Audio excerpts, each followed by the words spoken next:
Y una de las cosas que yo recuerdo de mis conversaciones aquí con Ollantumala, cuando él era candidato a la presidencia de la República, uno de los énfasis que ponía a esta nueva relación que dijo él iba a establecer llegando al gobierno entre un Estado más eficiente, unas empresas que, por cierto, en un estado de libre mercado pudieran tener las ganancias que corresponden, porque para eso están en el ámbito privado, y la relación con las comunidades que alrededor de las industrias extractivas tenían una serie de demandas que no habían sido respondidas. En ese nuevo pacto que iba a generar, habían algunos elementos que eran fundamentales de todas maneras sacar adelante. Dos, decía él de manera muy clara y contundente. Una era la consulta previa, cosa que en términos legislativos logró sacar adelante y su reglamento, pero el problema es que la voluntad se le acabó rápido porque llevada a la práctica eso no ha significado nada importante, porque no se ha podido hacer una consulta previa que responda a los estándares que el marco del 169 de la OIT plantea, por un lado. Y por otro lado me decía Ollantumala aquí en el programa que el ordenamiento del territorio era fundamental para darle predictibilidad a todos los actores económicos y sociales del país. Es decir, nunca más una empresa podía venir y ver si había oro o cobre en determinado lugar y el Estado automáticamente, bajo la lógica de promover la inversión, pues tenía que autorizarle todos los procedimientos para que eso pueda materializarse, que tenía que ver si hay compatibilidad o no con otras actividades productivas, con la agricultura, y también determinar aquellos lugares donde no era posible sacar adelante proyectos mineros. Pero, bueno, en fin, llegó al gobierno y mire usted dónde ha terminado. No solo no haciendo absolutamente nada significativo en lo que había ofrecido, sino más bien, como hacen todos los conversos, poniéndose al otro lado y más bien renegando de esto que era una posibilidad que él planteaba. Eso como marco para hablar con mi invitado, Rafael Salgado. Él es coordinador del proyecto Ordenamiento Participativo del Territorio y Gestión de los Recursos Naturales en los Andes peruanos, que agrupa a un conjunto de organizaciones de la sociedad civil que trabajan el tema del ordenamiento territorial. Y hace poco han hecho un pronunciamiento a propósito de que el Ministerio del Ambiente ha sacado un informe sectorial sobre las políticas de ordenamiento territorial, que ellos dicen no es tan exacto como el Ministerio anunciaba. Hace un rato conversamos con el Pulgar Vidal, no tuvimos la posibilidad de conversar sobre este tema, sino sobre el tema de la minería legal, pero en otro momento que hemos quedado de traerlo aquí al programa, vamos a profundizar en este tema. Rafael, ¿qué tal? ¿Cómo está? Gusto saludarlo. Buenos días. Él es de la ONG ADG. Sí, que tiene un nombre en francés que no puedo pronunciar, pero que es parte de este consorcio y de este proyecto de ordenamiento territorial. ¿Qué cosa es lo que dice el Ministerio del Ambiente, digamos, en la presentación del Ejecutivo, sobre los avances que ha habido en materia de ordenamiento territorial? Y con eso a la base, ¿qué cosa dicen ustedes de ese informe? Bueno, buenos días. ¿Qué tal? ¿Cómo estás? Bueno, el Ministerio ha presentado su informe hace como 2 semanas, sí, un poco menos, y en él dicen que los avances han sido tan significativos que no se puede retroceder los procesos de ordenamiento territorial en el país. Ajá. No muestran los avances sobre todo en zonificación ecológica y económica, que viene a ser como la primera parte y el diagnóstico.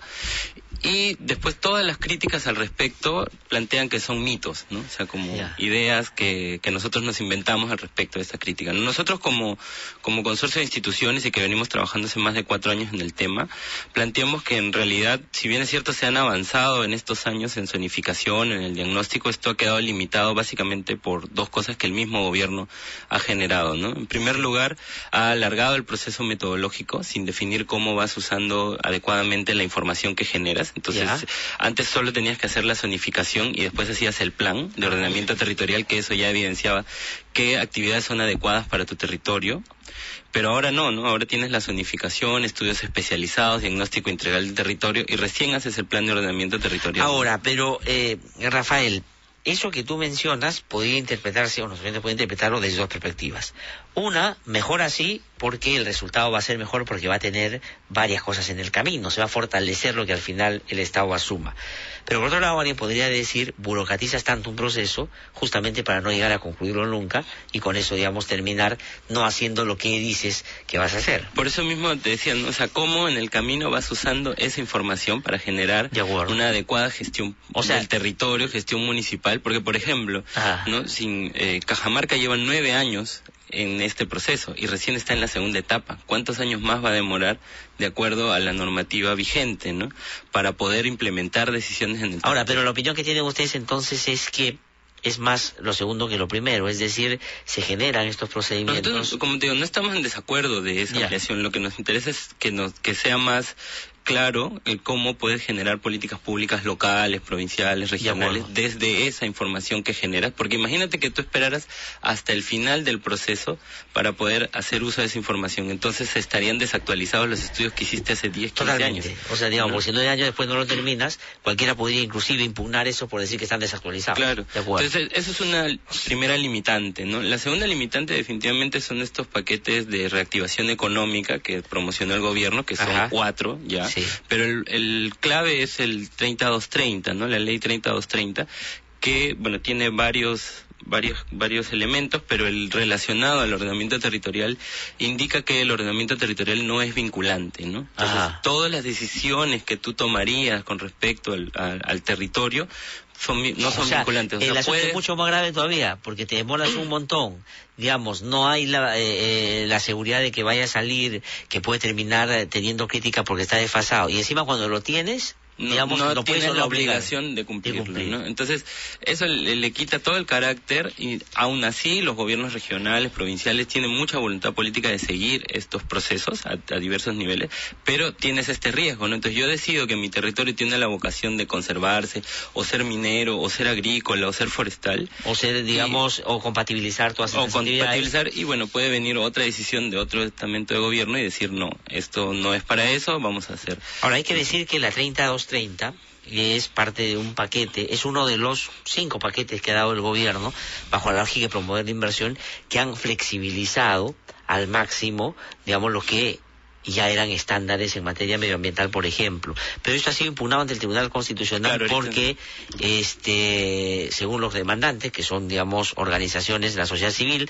algunas de ellas vinculadas a las comunidades indígenas y otras, que ya ha sido admitido por el Tribunal Constitucional después de un año, además, un poco más, pero que está en ese proceso de discusión si es constitucional o no. Claro, entonces por eso es que en el reciente informe el ministro califica de mito eso, ¿no? Y que no les ha quitado su rol, porque claro, definitivamente el rol de acompañar los procesos de ordenamiento territorial está en el MINAN, pero la decisión final sobre la implementación se da en la PCM, ¿no? La Presidencia del Consejo de Ministros es la que al final valida o no, y en ese ámbito ya entran todos los demás ministerios para tomar la decisión, ¿no? O sea, claro, el ministro tiene una particular manera de ver sus atribuciones, porque le quitan la posibilidad de sancionar, ¿no es cierto? Se reduce al mínimo la posibilidad de que ellos puedan hacer efectivamente una fiscalización, y él dice que no le han cortado las alas. Y también que separan, ¿no?, este proceso de ordenamiento territorial, entrando en contradicción con su propia definición, por cierto, ¿no? Porque el MINAN define el ordenamiento territorial como un proceso de toma de decisiones, un proceso político, técnico, administrativo de toma de decisiones sobre el uso y la ocupación del territorio. Eso está en su página. Por lo menos estaba hasta hace 2 días que lo revisaba. Y ellos ahora dicen en esto que el ordenamiento territorial es un proceso eminentemente técnico y que luego vienen las decisiones políticas sobre lo que se va a hacer, ¿no? Entonces ya ahí estás haciendo una división en la cual, ¿no?, entendiendo la política en el sentido más amplio, ¿no? Política como la toma de decisiones concertadas. Política, ¿no?, digamos, como el escenario donde tú tienes que generar los consensos que sean necesarios para poderle dar predictibilidad a todos los sectores que, digamos, alrededor de un tema están actuando concretamente. Exacto, entonces si tú vas a hacer ordenamiento territorial, estás hablando de un territorio en el cual hay diversos actores y por ende diversos intereses. Bueno, tiene que ser política, entonces, pues es centralmente político. Entonces ese proceso no puede quedarse en un nivel técnico, es justamente un nivel técnico en el cual no solo debemos estar gente profesional, universitaria, ¿no?, sino también los comuneros, comuneras, la sociedad civil que tiene otros saberes, y todos ellos concertar para qué cosa hago correctamente en mi territorio. No, además, digamos, el procedimiento ese es complejo por las particularidades de un país tan diverso como el nuestro. Es decir, cómo estableces un diálogo intercultural con aquellos que tienen una cultura distinta, por ejemplo. No puede un saber también, ¿no? O sea, porque la gente está ahí hace años viviendo en su territorio y conoce qué es medianamente adecuado, qué no. Claro, tampoco todo es perfecto, ni idealicemos a la gente del territorio. No, hay cosas, totalmente. Pero cómo conjugamos ambos saberes para poder decidir adecuadamente en el territorio y no entrar en conflictos. O sea, lo que está pasando en Arequipa, en Cajamarca, en Loreto, en diversas zonas del país, tiene que ver con los distintos usos que le das al territorio. Bueno, Rafael, lo que pasó en Bagua, por ejemplo. Lo que pasó en Bagua. Entonces, claramente expresa eso. Es decir, un gobierno que tiene una idea de cómo desarrollar el país y unas comunidades que claramente le dicen, oye, así no es, ¿no? Y finalmente se genera el conflicto y las muertes que todos hemos podido Claro, apreciar. y no concertamos, ¿no? Entonces no estamos aquí nosotros desde el proceso de OT para validar una u otra, sino que ese proceso genere una decisión más colectiva, más inclusiva, ¿no? O sea, que importe la decisión, y lo decías al inicio cuando hablabas de la consulta previa, también pasa ahí, ¿no? O sea, los consulto, pero la consulta previa no es vinculante tampoco, ¿no? Sí. Entonces... No, y eso, digamos, no es vinculante, pero eso no quiere decir que inclusive se haya hecho bien, porque digamos, esos talleres informativos que se dan, o dejar a que la empresa busque negociar con las comunidades, no tienen absolutamente nada que ver con aquellos estándares que hay en esta materia, ¿no? Pero qué cosa es, ustedes son un colectivo, ¿y qué nivel de vínculo o diálogo tienen con quienes desarrollan estas políticas del Estado? Es decir, ¿tienen algunos puntos de encuentro en términos de debates, de intercambio, o son ellos actúan y nosotros, digamos, salimos a opinar sobre eso, hacemos propuestas y vemos si ellos lo recogen o no? ¿Cuál es la dinámica, digamos, del... Bueno, nosotros en primer lugar trabajamos con comunidades altoandinas, ¿no? Y desde ahí nosotros hemos intentado que no sean procesos paralelos, sino que la comunidad trate de concertar con el primer nivel de gobierno que se encuentra, que es el distrital. De acuerdo. Entonces desde ahí hemos empezado en estas figuras también, como son las comisiones ambientales municipales, que son espacios de concertación. Lo otro es que hemos hecho foros regionales y nacionales a los cuales siempre hemos invitado al MINAN para que lleve la opinión que tiene al respecto. Ajá. Y nuestra petición siempre ha sido cómo incluir en sus procesos más formales, más desde la legalidad, cómo incluyes estos procesos que se dan en las comunidades, ¿no? Entonces, creemos que así acercamos al Estado a la ciudadanía y viceversa, ¿no? Ahora, ¿dirías tú, Rafael, que hay más voluntad y por lo tanto más, o se producen más o desarrollan más acciones desde el ámbito local que del ámbito nacional, en el interés y la idea de no solo ordenar el territorio, sino de generar estas zonas económicas, ecológicas, que puedan desarrollar la comunidad por un lado, pero siendo respetuosa de los derechos fundamentales que vivas ahí? Pues yo creo que en todos los niveles hay interés de gestionar el territorio desde los propios necesidades e intereses que tienen, ¿no? Entonces eso se expresa en los conflictos.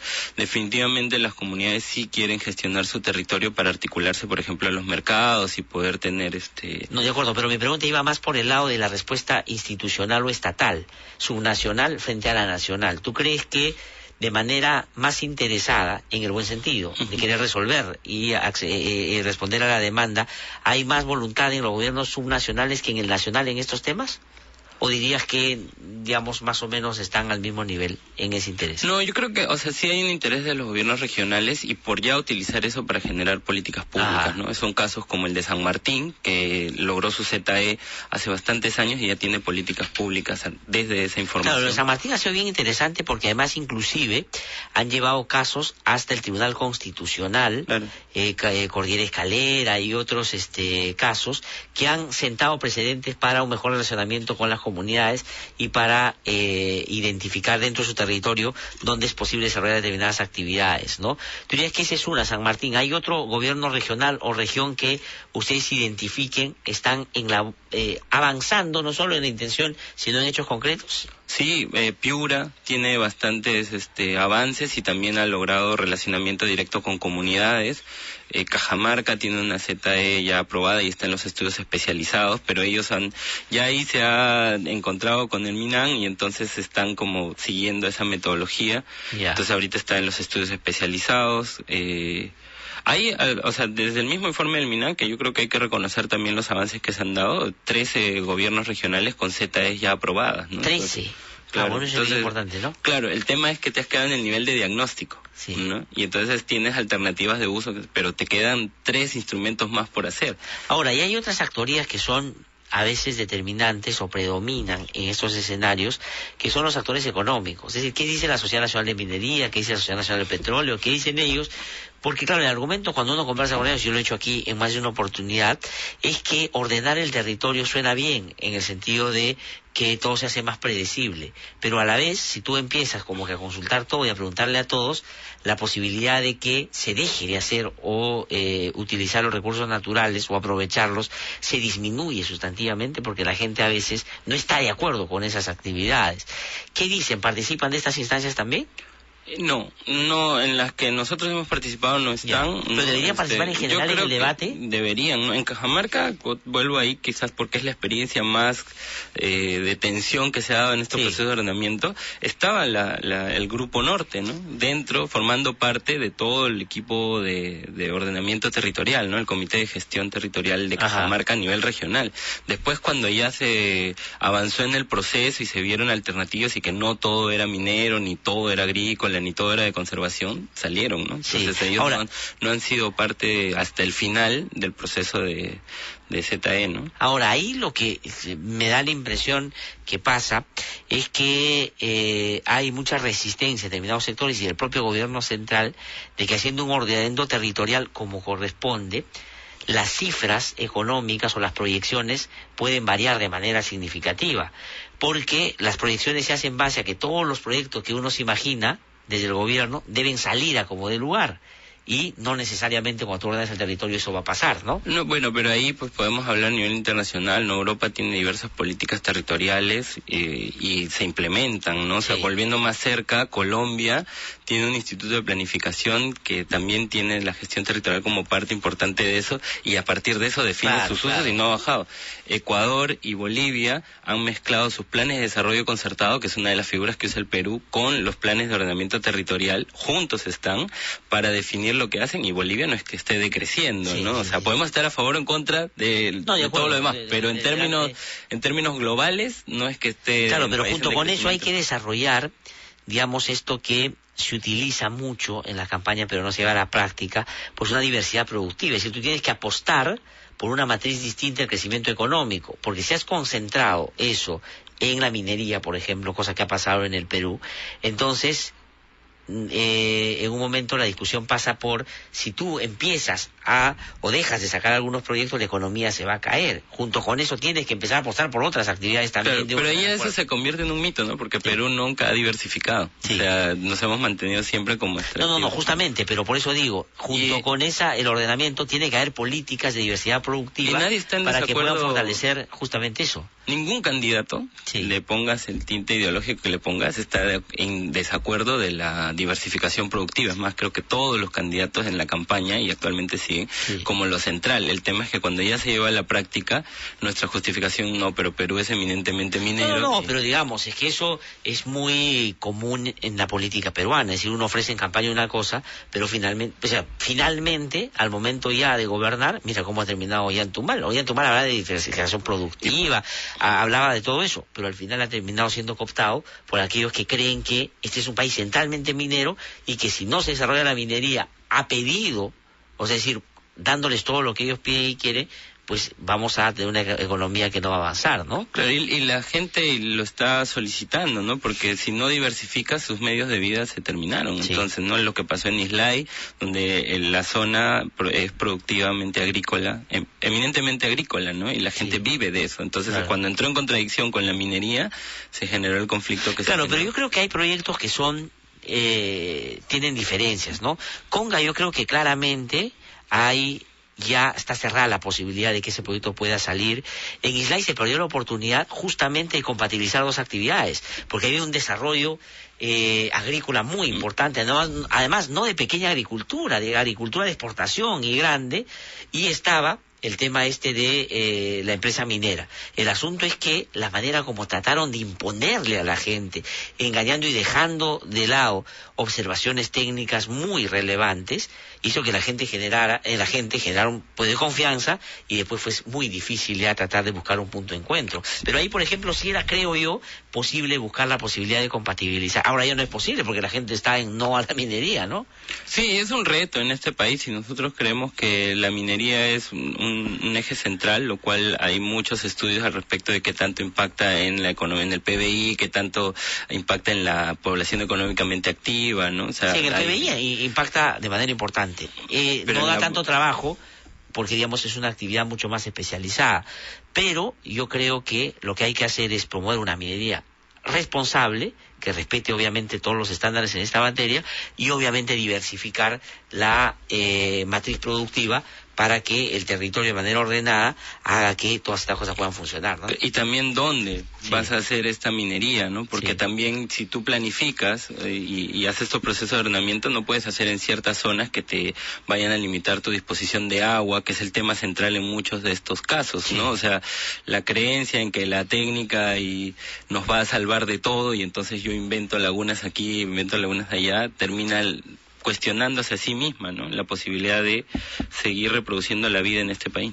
Sí, yo creo que ahí lo principal es comenzar bien para terminar bien. Yo le digo a los empresarios con los que tengo la posibilidad de conversar aquí, si no lo hacen por convicción, háganlo por pragmatismo, porque finalmente llevarse bien con la comunidad, representar el medio ambiente, va a hacer que su actividad productiva pueda desarrollarse sin problemas. Pero si al comienzo empiezan a no hacer las cosas como debe, con un Estado que entre en complicidad con eso, como pasó en Islay, un año después un conflicto social te trae abajo el proyecto, y finalmente se acabó toda la historia. Entonces hay que hacer, como ha pasado en otros proyectos, ¿no? O sea, hay proyectos en este momento, mineros importantes que funcionan porque han tenido la inteligencia de poder establecer un vínculo distinto con las comunidades, ¿no? Claro, pero ahí es justamente el rol que cumple el gobierno central frente a esos casos, ¿no? Y en estos casos como el ordenamiento territorial, la consulta previa, el rol que ha cumplido el Estado en estos años deja mucho que desear, ¿no? O sea, en vez de ser un ente, entre comillas, imparcial, ¿no? Aunque debería velar más por la población peruana que por las empresas extranjeras, pero bueno, cumplir ese rol garante de derechos, ¿no? Y eso es lo que no ha cumplido en estos 5 años. En muchos de los conflictos, en el proceso de consulta previa, en el ordenamiento territorial, y podemos hablar de muchos más derechos en los cuales no está siendo garante de los derechos ciudadanos. O sea, la ciudadanos, obsesión de la inversión a como dé lugar ha llevado a los gobiernos en los últimos años a creer que los derechos de la población, que el medio ambiente son, digamos, de tercer o cuarto nivel, porque lo principal es la inversión. Y eso ha demostrado que en la práctica ni siquiera han logrado conseguir lo que ellos pensaban que iban a conseguir, un crecimiento económico sostenido, que los proyectos salgan. Al contrario, justamente porque han actuado de esa manera, es que muchos proyectos no han salido, ¿no?